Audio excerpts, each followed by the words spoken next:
प्राचीन भारत के इतिहास के अंतर्गत हम देख रहे हैं हमारा टॉपिक जैन धर्म के संप्रदाय। किसके बारे में? जैन धर्म के संप्रदाय। तो जैन धर्म के संप्रदाय हैं श्वेतांबर, दिगंबर, कुचर्क और अर्ध स्पाटक। ये क्या है? जैन धर्म के प्रमुख संप्रदाय हैं।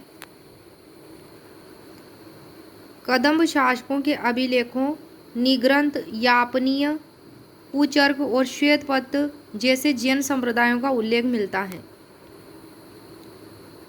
किसमें मिलता है? कदंब शासकों के अभिलेखों में मिलता है।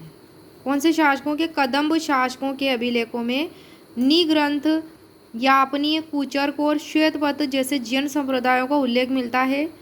ये भी जैन संप्रदाय के ही भाग हैं। उमा स्वाति तथा तर्कवाद के पंडित सिद्धसेन दिवाकर श्वेतांबर और दिगंबर दोनों संप्रदायों में लोकप्रिय थे। कौन? सिद्धसेन दिवाकर। ये श्वेतांबर और दिगंबर दोनों संप्रदायों में लोकप्रिय थे। श्री कलश ने कल्याणगढ़ में यापनीय संप्रदाय की नींव डाली थी। किसने डाली थी? श्री कलश ने, जो कि श्वेतांबर और दिगंबर का मेल था। श्री पूज्य या जति ने चैत्यवासी या मठवासी श्वेतांबर शाखा की स्थापना की थी। इसमें क्या होता था? मठवासीय जीवन अनिवार्य माना गया, मठ में रहना अनिवार्य माना गया। कालांतर में श्वेतांबर और दिगंबर कई उपसंप्रदायों में बटे, जिनको दक्षिण भारत में संघ या गण तथा उत्तर भारत में कुल या शाखा या गच्छ कहा जाता है। पंचस्तूप निकाय यह मूल रूप से वाराणसी और मथुरा में फैला था। बाद में बंगाल में इसकी नींव रखी गई थी। किसकी? पंचस्तूप निकाय की। आदि पुराण के लेखक जिनसेन इसी संप्रदाय के थे, पंचस्तूप निकाय के। आदि पुराण के लेखक का नाम क्या है? जिनसेन। श्वेतांबर और दिगंबर में अंतर। श्वेतांबर, पहला बिंदु है इसमें, श्वेत वस्त्र धारण करने वाले थे श्वेतांबर, और यह स्थूलभद्र के समर्थक अनुयायी थे, जो कि मगध वाले भी कहलाए। किसके अनुयायी थे? स्थूलभद्र के, श्वेतांबर वाले।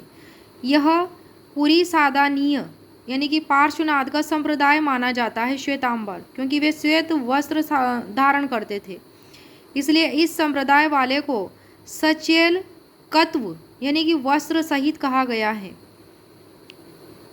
इधर है दिगंबर में पहला बिंदु कि इनकी दिशाएं ही वस्त्र थी, अर्थात नग्न रहने वाले थे। ये नग्न रहने वाले थे। यह भद्रबाहु के समर्थक अनुयायी थे, जो दक्षिण वाले कहलाए, यानी कि दक्षिण भारत में चले गए थे। इनका प्रचार प्रसार वहीं था, और ये भद्रबाहु के समर्थक थे दिगंबर, और ये नग्न रहते थे, निर्वस्त्र रहते थे। दूसरा है पॉइंट श्वेतांबर में। तीसरा पॉइंट है कि इस संप्रदाय में वनवासी मुनियों को संवेगी तथा मठवासी मुनियों को जति या श्री पूज्य कहा जाता था। यति आचार्य और साधु श्वेतांबर जैनी थे।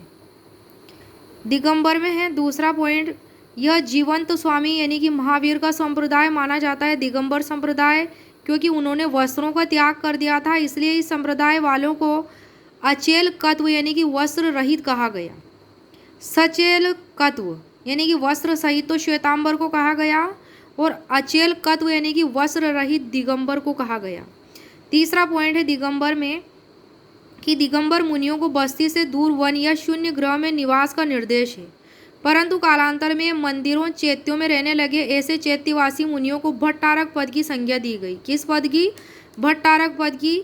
दिगंबर जैनियों को झुल्लक, एलक और निर्ग्रंथ कहा गया है। किसको कहा गया है? झुल्लक, एलक और निर्ग्रंथ दिगंबर जैनियों को।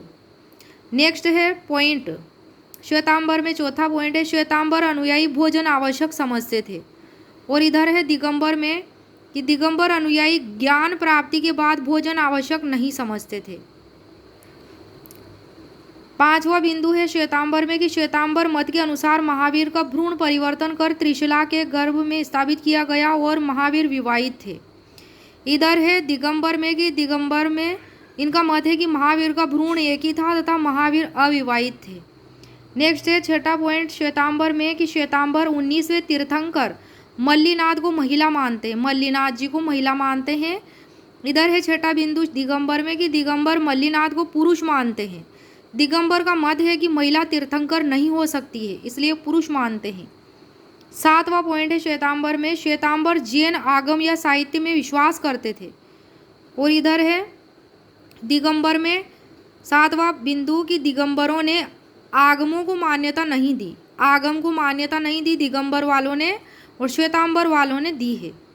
नेक्स्ट है 8वां पॉइंट, पुजेरा या डेरावासी मंदिर मार्गी तथा ढूंढिया या स्थानकवासी या विस्तोला श्वेतांबरों का उप संप्रदाय था। क्या था ये? श्वेतांबरों का उप संप्रदाय, पुजारी, पुजेरा या डेरावासी, जिन्हें ढूंढिया भी कहा जाता था, स्थानकवासी या विस्तोला कहा जाता था। पुजेरा मूर्ति पूजक थे जबकि ढूंढिया मूर्ति पूजक नहीं थे। इनमें से भी उप संप्रदाय के भी उप संप्रदाय है कि पुजेरा जो होते थे मूर्ति पूजक थे और ढूंढिया जो होते थे मूर्ति पूजक नहीं थे, वे केवल जैन सिद्धांतों में विश्वास करते थे। गिरनार श्वेतांबर संप्रदाय का एक प्रमुख केंद्र था। कहाँ पे? गिरनार। गिरनार क्या था? श्वेतांबर संप्रदाय का एक प्रमुख केंद्र था। यहीं पर श्वेतांबरों और दिगंबरों के बीच एक शास्त्रार्थ का आयोजन किया गया था। कहाँ पे? गिरनार में। गिरनार कहाँ? गुजरात में। इधर है 8वां पॉइंट दिगंबर का कि 20पंथी, 13पंथी, तारणपंथी, जिसे समैयापंथी भी कहते हैं, तोतापंथी एवं गुमानपंथी दिगंबरों के उपसंप्रदाय थे। गुप्तोत्तर काल में दिगंबरों का केंद्र बंगाल का पुंड्रवर्धन था। कौन सा था? बंगाल का पुंड्रवर्धन था दिगंबरों का केंद्र गुप्तोत्तर काल में।